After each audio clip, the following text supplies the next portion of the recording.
Welcome to the tutorial on auditing. In this tutorial, we are going to learn about the independence of auditor. According to the International Accounting and Assurance Standard Board, there are two types of independence. First one is independence of mind, and the second one is independence in appearance.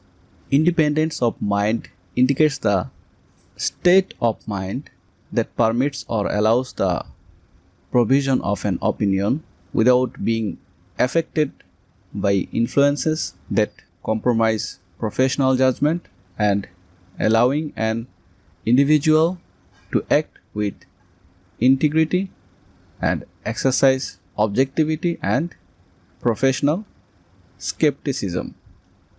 That means independence of mind is the state of mind of the auditor in which he or she can provide the opinion without any influence or compromise, as well as the opinion will focus on the integrity, objectivity and professional skepticism.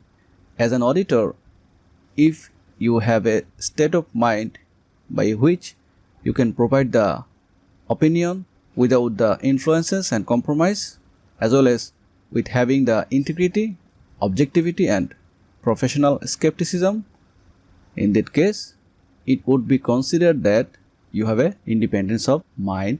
On the other hand, independence in appearance is not actually the independence. Maybe you are showing the independence externally, but intrinsically you are not having the integrity, objectivity and professional skepticism. As for example, suppose you are an auditor, and if you receive any gift from the particular company in which you are performing your responsibility as an auditor, in that case it would be considered as a independence in appearance, because as an auditor you should not accept any gift from the management, because you may compromise the integrity, objectivity and professional skepticism. If you compromise the integrity, objectivity and professional skepticism, then it would be considered that you may be avoiding the facts and circumstances, and that type of situation or position is considered as a independence in appearance. As an auditor, you should have independence of mind so that you can provide the opinion without any influence and compromise, as well as you can focus on the integrity, objectivity and professional skepticism. If you want to uphold the independence of auditor, there are some safeguards we can see. To uphold the independence of auditor, you can rotate the auditors over a period of time. You should ensure non-indebtedness of the auditor with the client.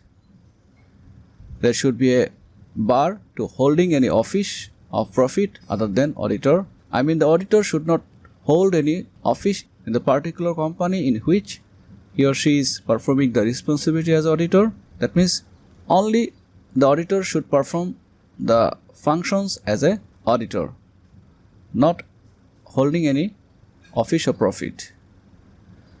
Fourth safeguard is ceiling on number of audits. You should limit the number of audits, because frequent audit may influence the mind of the auditor. And the fifth safeguard is regulation on charging contingent fees. There should be a regulation or rules for contingent fees.